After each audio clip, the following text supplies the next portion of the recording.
नमस्कार दोस्तों, स्वागत है आपका नई कहानी में। तो आइए चलते हैं हम कहानी की ओर। इस कहानी की शुरुआत होती है साउथ अफ्रीका के जंगलों से। इस जंगल में हमें कई तरह के पशु पक्षी देखने को मिलते हैं। फिर हम एक फीमेल चीता को देखते हैं जिसके 3 छोटे छोटे बच्चे होते हैं। लेकिन तभी जंगल में भगदड़ मच जाती है क्योंकि वहाँ जंगलों का राजा शेर आ गया था। फिर उसे देखकर वो फीमेल चीता भागने लगती है, लेकिन वो शेर उसे पकड़ लेता है और मार देता है। अब उस चीता के तीनों बच्चे अनाथ हो जाते हैं। जब रात होती है तो उन तीनों में से एक चीते का बच्चा चलकर हाईवे पर आ जाता है।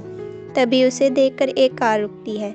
उस कार में से जैन नाम का एक लड़का बाहर निकलता है, जो उस बच्चे को देखकर काफ़ी खुश होता है। वो अपने पिता को इसे अपने साथ घर ले जाने के लिए कहता है और उसे गोद में उठा लेता है। पहले तो उसके डैड मना करते हैं, लेकिन बाद में वो मान जाते हैं क्योंकि वो जानते थे कि अगर इसको अकेला छोड़ दिया तो ये किसी कार के नीचे आ जाएगा। जब वे उस छोटे बच्चे को लेकर अपने घर पहुंचते हैं तो उस चीता के बच्चे को देखकर जैन की माँ बहुत खुश होती है। अब वो तीनों डिसाइड करते हैं कि जब तक ये बच्चा बड़ा नहीं हो जाता हमारे साथ हमारे घर में ही रहेगा। लेकिन जैन के मॉम डैड ये भी जानते थे कि चीता के बच्चे को घर में रखना खतरे से खाली नहीं है। लेकिन जैसे जैसे समय बीतता गया वो भी उसे प्यार करने लगे। जैन उस बच्चे का नाम डूमा रखता है। अब डूमा उनकी फैमिली का एक मेंबर बन जाता है। एक दिन जैन और उसके डैड डूमा को दौड़ना सिखाते हैं। वे उसे अपनी बाइक के साथ साथ दौड़ने को कहते हैं क्योंकि वो लोग उसकी दौड़ने की स्पीड देखना चाहते थे। लेकिन डूमा ज़्यादा तेज़ नहीं दौड़ता। जैसे जैसे बाइक रफ्तार पकड़ती है डूमा भी तेज़ दौड़ना शुरू कर देता है और वो इतनी तेज़ दौड़ता है कि बाइक से भी आगे निकल जाता है। उसकी ये रफ्तार देखकर जैन और उसके डैड बहुत खुश होते हैं। अगले दिन जैन डूमा और अपने डैड के साथ बैठा होता है तो उसके डैड उसे समझाते हैं कि अब ये बड़ा हो गया है और हमें इसे वापस वहीं छोड़ देना चाहिए जहाँ से हम इसको लेकर आए थे। फिर जैन अपने डैड से पूछता है कि क्या हम इसे अपने साथ नहीं रख सकते क्योंकि ये अब एक पालतू जानवर बन चुका है और इसे जंगल में किस तरह रहा जाता है बिल्कुल भी आइडिया नहीं। लेकिन जैन के डैड उसकी एक भी बात नहीं सुनते और एक मैप के ऊपर मार्किंग करने लगते हैं और जैन को बताते हैं कि ये हमें यहाँ पर मिला था। जैन के डैड बताते हैं कि ये जगह चीतों के लिए ही है, अगर हम इसे वहाँ छोड़ देंगे तो इसे अपनी फैमिली मिल जाएगी। लेकिन अपने डैड की ये बात सुन के जैन उदास हो जाता है। अब थोड़े दिन बाद जैन के डैड की तबीयत खराब होने लगती है और एक दिन उनकी मौत हो जाती है। अपने डैड की मौत के बाद जैन काफ़ी अकेला हो गया था क्योंकि वो ज़्यादातर टाइम अपने डैड के साथ ही स्पेंड करता था। अब उनके घर का इनकम सोर्स भी ख़त्म हो गया था। इसीलिए जैन की मॉम उसे बताती है कि अब हमें अपनी प्रॉपर्टी को रेंट पर देकर शहर तुम्हारी आंटी के पास जाना होगा ताकि मैं भी कोई जॉब कर सकूं। फिर जैन पूछता है कि डूमा कहाँ रहेगा।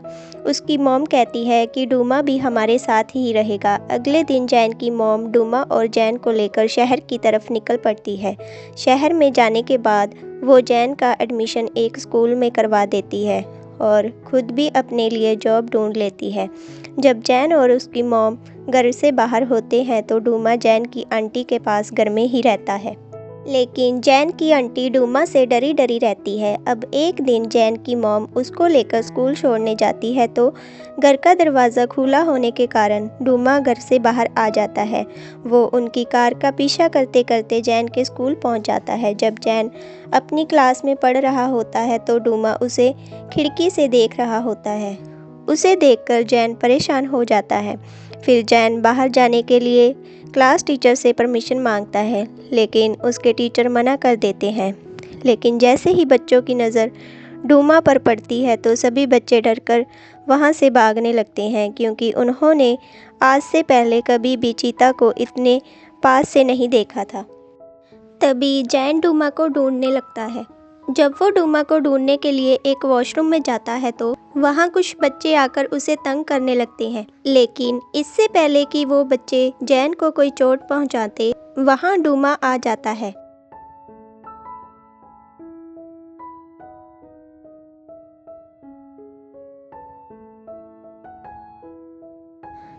अब जैन डूमा को लेकर स्कूल से बाहर आ जाता है और जैन की मॉम भी उसे ढूंढ रही होती है, लेकिन जैन डूमा को लेकर शहर से बाहर चला जाता है। वो अपनी मॉम के पास इसीलिए नहीं जाता क्योंकि उसे डर होता है कि उसकी मॉम उसे चिड़ियाघर ना भेज दे। अब वो डिसाइड करता है कि डूमा को वो वहीं पर छोड़ आएगा जहां उसके पापा कहा करते थे, ताकि डूमा को अपनी फैमिली मिल जाए। अब जैन अपने पुराने घर जाता है और वहां से अपने डैड की बाइक लेकर वहां से डूमा को छोड़ने के लिए जंगल की तरफ निकल पड़ता है। जाने से पहले वो अपनी मॉम के लिए एक लेटर भी छोड़कर आता है, जिसमें लिखा होता है कि आप मेरे लिए परेशान मत होना, मैं डूमा को छोड़कर जल्द ही वापस आ जाऊंगा। इधर जैन डूमा को लेकर बड़ी रफ्तार से जंगल की ओर बढ़ रहा होता है। फिर एक जगह पर रुककर वो उस मैप के अंदर वो लोकेशन ढूंढने लगता है जहां उन्हें जाना था, और उसके बाद फिर से एक बार वह सफ़र पर निकल पड़ता है। जंगल की तरफ चलते चलते वो बाइक के पेट्रोल की तरफ ध्यान नहीं देता और एक रेगिस्तान के अंदर जाकर उसकी बाइक बंद हो जाती है, लेकिन वो फिर भी हिम्मत नहीं हारता। जंगल की ओर चलते चलते वो बाइक के पेट्रोल पर ध्यान नहीं देता और उसकी बाइक रेगिस्तान के अंदर जाकर बंद हो जाती है। फिर भी वो हिम्मत नहीं हारता। वो अपनी बाइक को पैदल ही धक्का देकर आगे ले जाने की कोशिश करता है। थोड़ी ही दूर जाने के बाद उसे एक क्रैश प्लेन दिखाई देता है। फिर डूमा जाकर उस प्लेन की छांव में आराम करने लगता है, क्योंकि वो बाइक को धक्का मार मार के थक गया था। उन दोनों के पास खाने पीने के लिए कुछ भी नहीं था, इसीलिए दोनों ही भूखे और प्यासे होते हैं। उस प्लेन की छांव में बैठे बैठे जैन को नींद आ जाती है। जब शाम होती है तो वहाँ से रिपकुना नाम का एक आदमी गुजरता है और वो जैन की बाइक देखकर उसे चुराने की कोशिश करता है, लेकिन इससे पहले कि वो बाइक को स्टार्ट करता वहाँ पर जैन आ जाता है। फिर जैन रिपकुना से पूछता है कि तुम यहाँ क्या कर रहे हो। रिपकुना बताता है कि मैं साउथ की तरफ अपने गांव जा रहा हूँ। फिर जैन कहता है कि हम वेस्ट की तरफ जा रहे हैं। फिर रिपकुना पूछता है कि तुम अकेले वहाँ क्या करने जा रहे हो, लेकिन इतनी ही देर में वहाँ डूमा भी आ जाता है। उसे देखकर रिपकुना डर जाता है, लेकिन जैन कहता है कि डरो मत, ये तुम्हें कुछ नहीं कहेगा। फिर जैन उससे पीने के लिए पानी मांगता है और बदले में अपनी बाइक से उसे लिफ्ट देने का वादा करता है। उसकी ये डील रिपकुना को मंजूर होती है और वो उसे पीने के लिए पानी दे देता है, लेकिन जब वो बाइक को स्टार्ट करने की कोशिश करता है तो बाइक स्टार्ट नहीं होती। फिर जैन उसे बताता है कि बाइक में पेट्रोल नहीं है।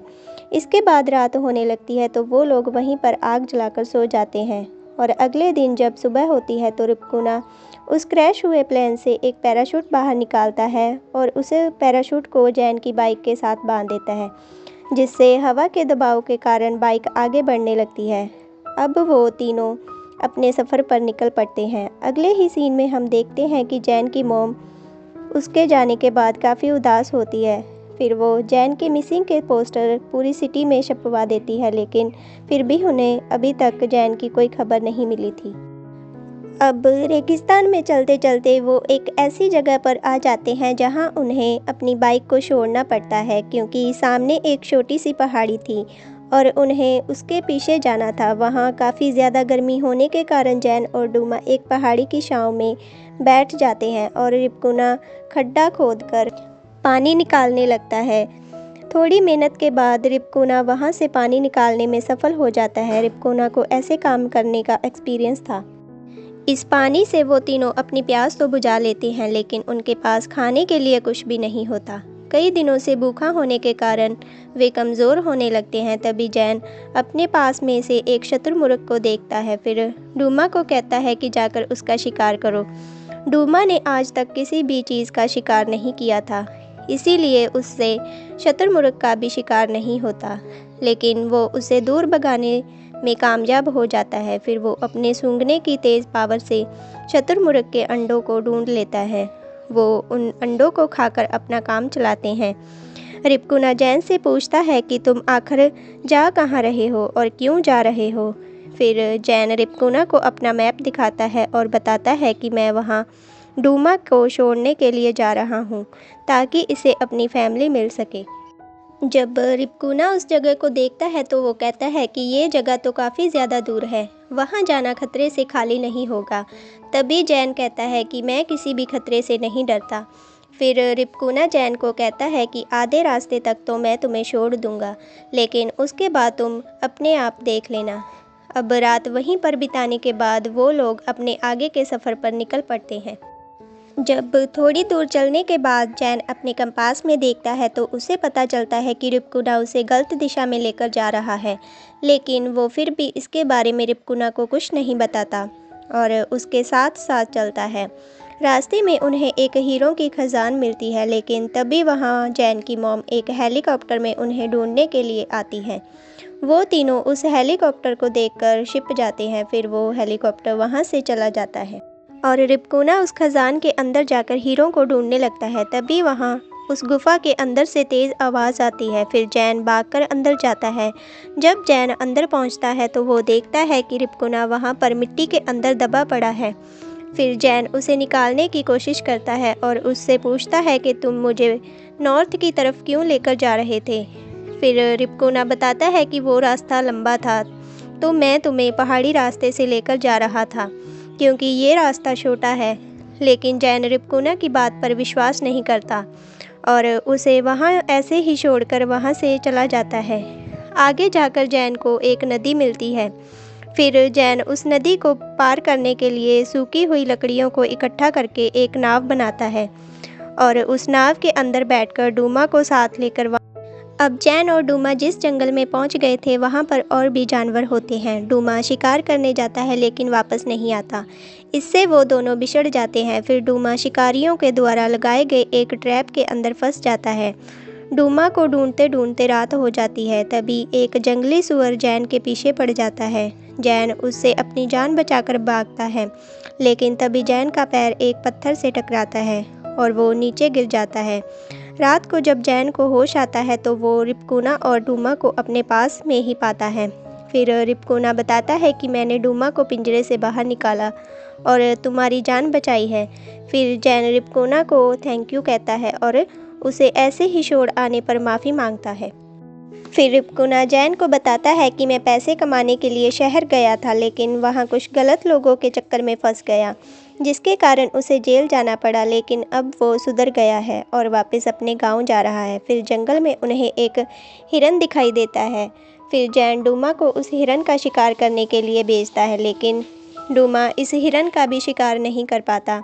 तभी शाम हो जाती है और उन्हें नदी के पार एक टूरिस्ट का कैंप दिखाई देता है। फिर वो दोनों उन्हें वहाँ से भगाने का प्लान बनाते हैं।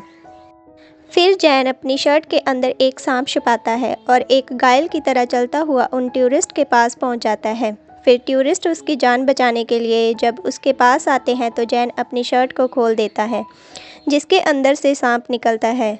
सभी लोग सांप को देखकर डर जाते हैं और वहाँ से भागने लगते हैं। इस मौके का फ़ायदा उठाकर जैन और रिपकुना उन लोगों का खाना चुरा लेते हैं। फिर वो लोग वहाँ पर पड़ी एक नाव को उठाते हैं और फिर वो लोग उस नाव के ऊपर बैठकर अपनी मंजिल की तरफ बढ़ने लगते हैं। अब जैन अपनी जेब से पैसे निकालता है और रिपकुना को देने लगता है, जो उसे स्कूल में मिले थे। रिपकुना पैसे लेने से मना कर देता है, लेकिन जैन के बार बार कहने पर रिपकुना पैसे ले लेता है। फिर वो उन पैसों के बदले में जैन को एक हीरा देता है और कहता है कि इसे हमेशा अपने पास रखना, ये तुम्हें हमेशा मेरी याद दिलाएगा। अब नदी को पार करने के बाद ये लोग पहाड़ी इलाके में होते हुए आगे बढ़ने लगते हैं। अब रिपकुना जैन को एक गुफा में ले जाता है और बताता है कि यहाँ से मेरा गांव थोड़ी ही दूरी पर है। फिर वो जैन को बताता है कि जब वो छोटा था तो यहाँ पर खेलने आया करता था। फिर रिपकुना जैन को कहता है कि कल डूमा को छोड़ने के बाद तुम वापस अपने घर चले जाना, क्योंकि तुम्हारी मॉम तुम्हारा इंतज़ार कर रही है और उनका तुम्हारे सिवा इस दुनिया में कोई भी नहीं है। अगली सुबह वो तीनों फिर से अपने सफ़र पे निकल पड़ते हैं। जब वे तीनों एक सूखी घास के मैदान से गुजर रहे होते हैं तो जहरीली मक्खियाँ इनके ऊपर हमला कर देती है। रिपकुना जैन को बचाने के लिए एक चादर से उसे ढक देता है, लेकिन वो मक्खियाँ रिपकुना को काट लेती हैं। अब वे किसी तरह वहाँ से बाहर तो आ जाते हैं, लेकिन मौसम ख़राब होने के कारण बारिश होने लगती है। रिपकुना की हालत पहले से ज़्यादा ख़राब हो जाती है। वहाँ ठंड भी बहुत ज़्यादा हो गई थी। इसीलिए रिपकुना जैन के दिए हुए पैसों से आग लगाता है ताकि सर्दी से थोड़ी राहत मिल सके। लेकिन रिपकुना की हालत पहले से और भी ज़्यादा ख़राब होने लगती है। फिर जैन अकेले ही उसके गांव जाने का फ़ैसला करता है ताकि वो वहां से हेल्प ला सके, और वो डूमा को रिपकुना के पास ही छोड़ देता है। रिपकुना के गांव पहुंचकर वो वहां से हेल्प ले आता है। रिपकुना का चेहरा इतना ख़राब हो गया था कि उसके गांव वाले उसे पहचानने से इनकार कर देते हैं, लेकिन फिर भी वे गांव वाले उसकी हेल्प करने के लिए तैयार हो जाते हैं। वे रिपकुना को अपने गांव लेकर जाते हैं और वहां का वैद्य रिपकुना को जड़ी बूटियों से ठीक करने की कोशिश करता है। एक ही दिन में रिपकुना का चेहरा ठीक हो जाता है और गांव वाले उसे पहचान लेते हैं। रिपकुना के गांव वाले उसे देखकर काफ़ी खुश होते हैं और उसकी जान बचाने के लिए जैन को थैंक यू कहते हैं। और फिर जब वहाँ से निकल के जैन बाहर आता है तो वो देखता है कि डूमा वहाँ पर नहीं होता। फिर जैन डूमा को ढूंढता हुआ काफ़ी दूर घास के मैदानों में आ जाता है, जहाँ वो देखता है कि डूमा किसी और चीते के साथ खेल रहा है, यानी कि डूमा को अपनी फैमिली मिल चुकी है। उसने अपने नए दोस्त के साथ मिलकर एक हिरन का भी शिकार किया था। यह देखकर जैन बहुत खुश होता है और डूमा को वहीं पर छोड़कर जाने का फ़ैसला करता है, लेकिन तभी वहाँ डूमा आ जाता है। फिर लास्ट बार वे दोनों एक दूसरे से लिपट जाते हैं और बहुत प्यार करते हैं। अब यहाँ से निकलकर जैन रिपकुना से मिलकर वापस अपनी मॉम के पास लौट जाता है। अब कहानी के लास्ट सीन में हम देखते हैं कि जैन की मॉम खेतों में ट्रैक्टर चला रही होती है। फिर जैन अपनी मॉम को देखकर हाथ हिलाता है और जब उसकी मॉम उसे देखती है तो वो दौड़कर उसके पास जाती है और उसके गले लग जाती है, क्योंकि वो काफ़ी दिनों बाद अपने बेटे से मिली थी। वे दोनों एक दूसरे से मिलकर बहुत खुश होते हैं। तो इसी के साथ हमारी आज की कहानी समाप्त होती है। Thanks for watching.